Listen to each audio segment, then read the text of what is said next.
दोस्तों, कुछ समय पहले तक खबरें आ रही थी कि रूस अपनी सेना को वापस बुला रहा है। इसमें से उसकी सेना की एक छोटी टुकड़ी को वापस आते हुए वीडियो भी जारी करके दिखाया गया था। यही सब देखकर दुनिया भर ने यह सोच लिया कि रूस यूक्रेन विवाद अब बातचीत से सुलझाया जाएगा। लेकिन जितना आसान दिखता है, सच में परिस्थितियां इतनी आसान होती नहीं है। अब जब रूस अपनी सेना को वापस बुलाता दिखाई दे रहा है, तो दूसरी ओर से यूक्रेनी विद्रोहियों ने यूक्रेन पर गोलीबारी शुरू कर दी है, जिसे देखकर स्थितियां एक बार फिर से बिगड़ती हुई नजर आ रही हैं। और तस्वीर कुछ इस तरीके से बनती नजर आ रही है कि रूस की तरफ से ये हमले करार दिए जा रहे हैं।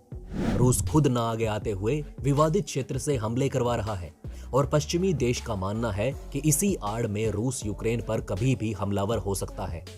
तो चलिए दोस्तों, क्या है पूरी खबर, आपको विस्तार से बताते हैं। दोस्तों, रूस और यूक्रेन के बीच अभी भी तनाव बरकरार है।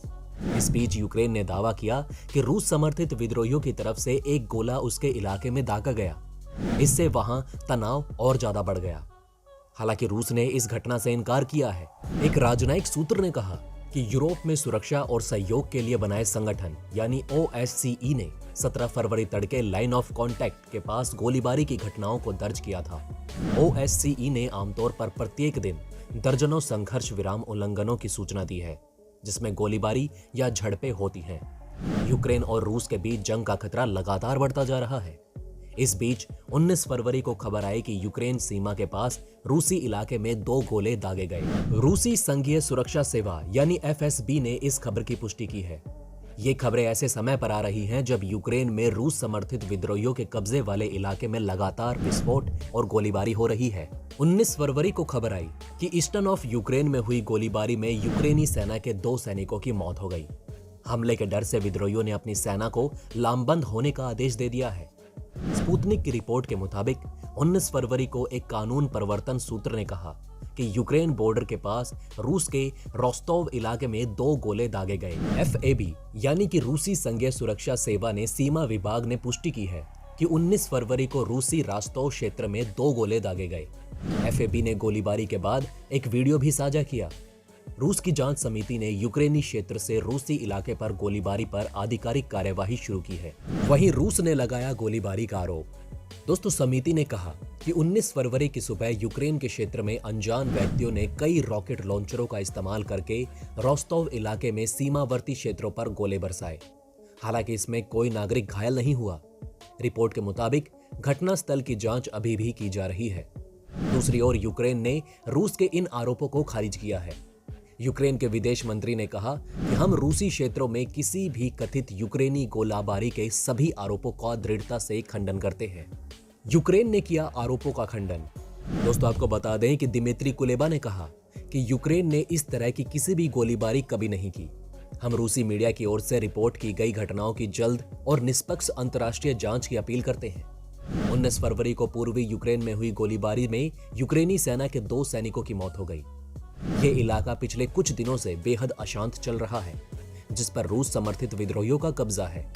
विद्रोही और यूक्रेनी सेना लगातार एक दूसरे पर मोर्टार दागने का आरोप लगा रहे हैं। साथ ही जर्मनी ने नागरिकों से जल्द निकलने के लिए कहा। जी हां दोस्तों, यूक्रेन में अफरा तफरी के माहौल के बीच जर्मनी ने अपने नागरिकों से कहा कि वे तत्काल यानी कि जल्द ही यूक्रेन को छोड़ दें। इससे पहले बाइडेन ने भी अपने नागरिकों से यूक्रेन छोड़ने के लिए कहा था और भारतीय दूतावास ने भी एडवाइजरी जारी की थी। पूर्वी यूक्रेन में एक अलगाववादी नेता ने आक्रमण के बढ़ते डर के बीच पूरी तरह से सैन्य लामबंदी का आदेश दिया था। दोनेत्स्क क्षेत्र में रूस समर्थित अलगाववादी सरकार के प्रमुख डेनिस पुशलिन ने 19 फरवरी को एक बयान जारी कर पूर्ण सैन्य लामबंदी की घोषणा की और रिजर्व बल के सदस्यों से सैन्य भर्ती कार्यालय में आने की गुजारिश की। इससे पहले इस क्षेत्र में बढ़ती अस्थिरता को देखते हुए पूर्वी यूक्रेन के अलगाववादी नेता और रूस समर्थक डेनिस पुशलिन ने सभी आम नागरिकों को रूस भेजने की बात कही थी। डोनेस्क पीपल रिपब्लिक यानी DPR के प्रमुख डेनिस पुशलिन ने कहा था कि आज देश की आबादी का एक बड़ा हिस्सा सामूहिक रूप से रूस के लिए पलायन करेगा।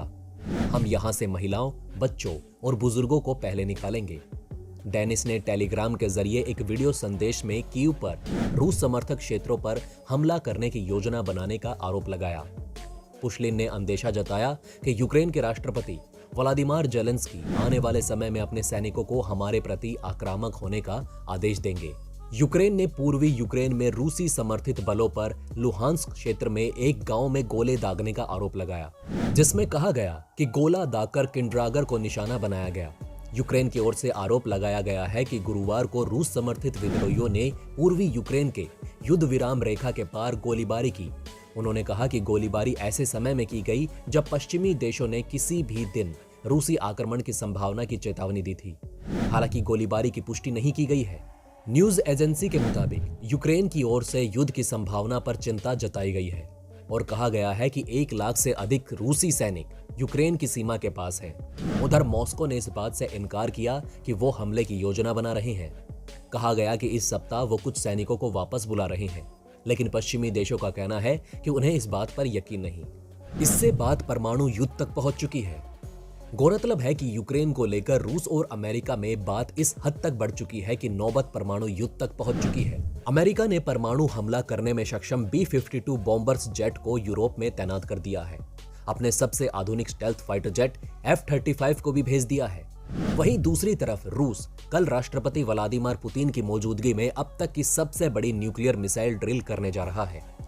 वहीं दूसरी ओर यूक्रेन को कनाडा से मिली मशीन गन और सर्विलांस गियर।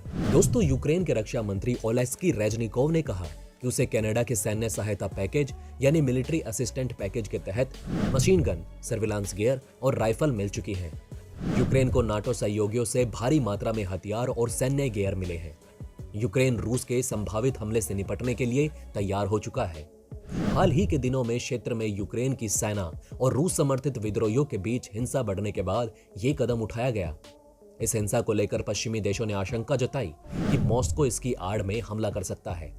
डोनेट्स्क और लुहांस्क में अलगाववादी अथॉरिटीज ने 18 फरवरी को महिलाओं, बच्चों और बुजुर्गों को पड़ोसी रूस भेजने की घोषणा की थी। इन कोशिशों के तुरंत बाद विद्रोहियों ने कब्जे वाले इलाके में कई विस्फोट किए। पूर्वी यूक्रेन में अलगाववादी संघर्ष 2014 में शुरू हुआ और इसमें 14,000 से ज्यादा लोग मारे जा चुके हैं।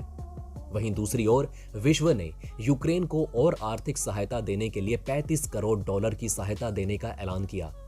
वर्ल्ड बैंक ने 19 फरवरी को ही कहा कि वो यूक्रेन को $35 करोड़ के डिस्बर्समेंट की तैयारी में है। ये सहायता शॉर्ट और लॉन्ग टर्म आर्थिक सहायता देने की योजना के तहत दी जाएगी।